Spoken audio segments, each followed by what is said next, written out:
Steve Kornacki be with us. He's over at the big board this morning. And Steve, let's talk about the races that we're going to see.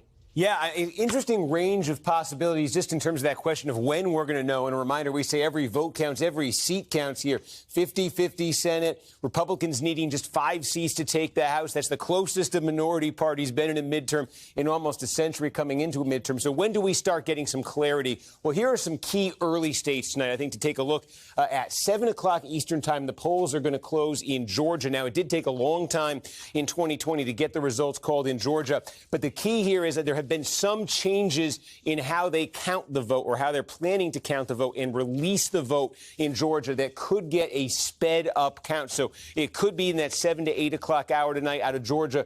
We're getting a significant amount of the result. And of course, the wild card, as you heard in that report, is if neither candidate gets to 50%, we may not have a winner tonight, but we may know if there's going to be a runoff or not. But Georgia, we could get a lot of votes early tonight, maybe more than we did in the past. At 7:30, Ohio and North Carolina are both going to close. These are Senate races where Democrats are trying to flip Republican seats and where Democrats probably come into today as underdogs. So, again, we should get a fair amount of vote reported out quickly in both of these states. And what you're looking for here in Ohio and North Carolina is, are there signs that Democrats are overperforming, overachieving? Because these are the kinds of states Democrats would be winning or would be very close to on a good night for them, and a night when they're overachieving. So that could be portending how the rest of the night might go in other states. So keep an eye on those. Then you go to the flip side of it. What states are going to keep us awake the longest tonight and really for the week? Pennsylvania, you mentioned 2020. It got called in the presidential election, 11:30 a.m. the Saturday after.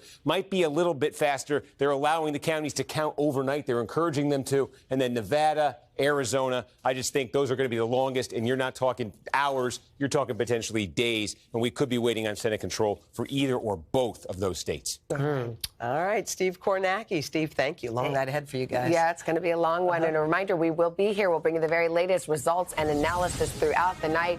Special coverage starts at 6 p.m. Eastern on NBC News Now, and hope you'll join us. Lester Holt will be here, our entire NBC News team. We start at 8 o'clock Eastern and Pacific right here on NBC. We're going late into the night and early into the morning. Indeed. Hey, thanks for watching. Don't miss the Today Show every weekday at 11 a.m. Eastern, 8 Pacific on our streaming channel, Today All Day.